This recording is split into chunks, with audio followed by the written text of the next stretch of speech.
রামগঞ্জের বেহাল রাস্তা সংস্কারের দাবিতে রাস্তাপূর্ণ মিছিলের প্রস্তুতি, পুলিশের কাছে অনুমতির আবেদন। রামগঞ্জ বাজার এলাকায় দীর্ঘদিনের বেহাল রাস্তা সংস্কারের দাবিতে শান্তিপূর্ণ প্রতিবাদ মিছিলের উদ্যোগ নিয়েছে স্থানীয় বাসিন্দাদের একটি সংগঠন। এ উপলক্ষে বৃহস্পতিবার ইসলামপুর থানার মাধ্যমে রামগঞ্জ পুলিশ ফাঁড়ির কাছে মিছিলের অনুমতি চেয়ে আবেদনপত্র জমা দেওয়া হয়েছে। আবেদনপত্রে উল্লেখ করা হয়েছে, রামগঞ্জ বাজার এলাকার রাস্তার বেহাল অবস্থার কারণে সাধারণ মানুষ ও যানবাহন চলাচলে নানাবিধ সমস্যার সম্মুখীন হচ্ছেন। সেই সমস্যার সমাধান এবং দ্রুত রাস্তা সংস্কারের দাবিতে আগামী 20 জুন 2026 তারিখে একটি শান্তিপূর্ণ প্রতিবাদ মিছিলের আয়োজন করা হয়েছে। মিছিলটি রামগঞ্জ কালাগঞ্জ মোড় থেকে নয়া মোড় হাই রোড পর্যন্ত অনুষ্ঠিত হওয়ার কথা রয়েছে। আয়োজকদের পক্ষ থেকে জানানো হয়েছে, কর্মসূচিটি সম্পূর্ণ শান্তিপূর্ণভাবে পরিচালিত হবে এবং আইন শৃঙ্খলা রক্ষাকারী বাহিনীর সঙ্গে পূর্ণ সহযোগিতা করা হবে।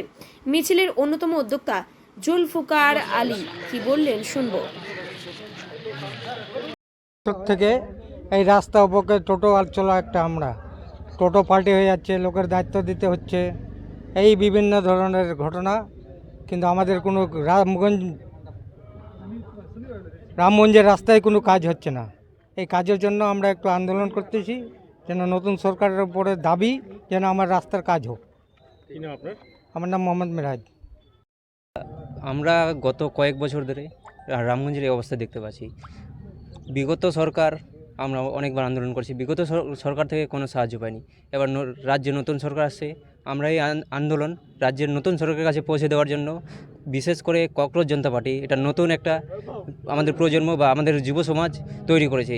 এই ককরোচ জনতা পার্টির মাধ্যমে আমরা আমাদের নতুন সরকারকে এই মেসেজটা দিব যে যাতে আমাদের রামগঞ্জের রাস্তা তাড়াতাড়ি সংস্কার হয়। তাহলে এই আন্দোলনটা হচ্ছে ককরোচ জনতা পার্টির পক্ষ থেকে? না, আমরা এটা পার্টি তো না, পার্টি বললে এটা হবে না। এটা আমাদের রামগঞ্জের লোকাল বা যুব সমাজ, আমাদের রামগঞ্জের যুব সমাজের তরফ থেকে। কি নাম আপনার? আমার নাম আসিফ রেজা। Thank you.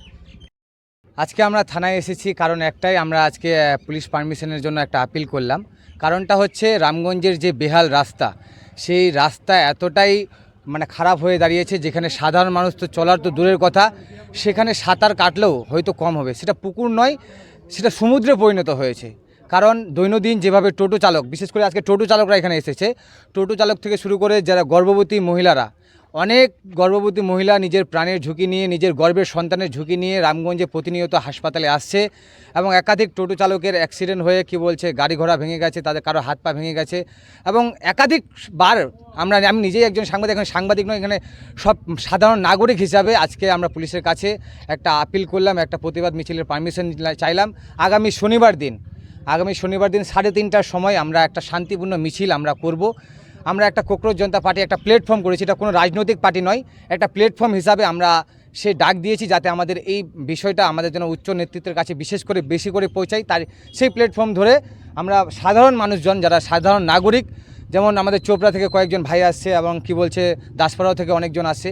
তো টোটাল এলাকা, বিশেষ করে রামগঞ্জের যে সকল দোকানদার রয়েছে, আপামন দোকানদার সকলে যারা ব্যবসা করেন, অর্থাৎ ব্যবসা নষ্ট হয়ে যাচ্ছে, রামগঞ্জকে পছন্দ করছে না মানুষ, রামগঞ্জকে একটা খারাপ চোখে দেখতেছে। তার জন্য রামগঞ্জের উন্নতির জন্য, রামগঞ্জের রাস্তা সংস্কারের দাবিতে আজকে আমরা এখানে রামগঞ্জ পুলিশ ফাঁড়িতে একটা পারমিশনের জন্য একটা আমরা প্রস্তাব দিলাম। সেই পারমিশনটা কবে পাচ্ছি কি না পাচ্ছি তারপরে আমরা আবার জানাবো। কিন্তু আমরা শনিবারে মিছিল আমরা শান্তিপূর্ণভাবে এমনিতেই করব।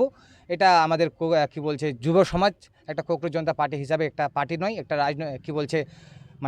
কোনো রাজনৈতিক ঊর্ধ্বে একটা আমরা প্ল্যাটফর্ম নিয়ে আমরা কিন্তু সেটা প্রতিবাদ করব। এই আন্দোলনটা এখানে না করে পিডব্লিউডি যে অফিস রয়েছে সেখানেও তো আপনারা ডেপুটেশন দিতে পারতেন। অবশ্যই আমরা দিতে পারতাম, কারণ আমরা হচ্ছি সাধারণ মানুষ, এখানে খেটে খাওয়া মানুষ অনেকজন রয়েছে, গরিব মানুষ যারা, তারা ইসলামপুর যাতায়াত করবে, কাজকর্ম ছেড়ে যাবে।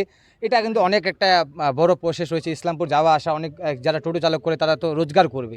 তো আমরা যে রাস্তা খারাপ সেখানে প্রতিবাদ করব এবং সেটাকে যেন আপনারা যারা মিডিয়া ভাইরা রয়েছেন তারা যেন এই বিষয়টা তুলে ধরেন এবং উচ্চ নেতৃত্ব দেখে এবং দ্রুত রামগঞ্জের রাস্তা সংস্কারটা আমাদের করে দেয়।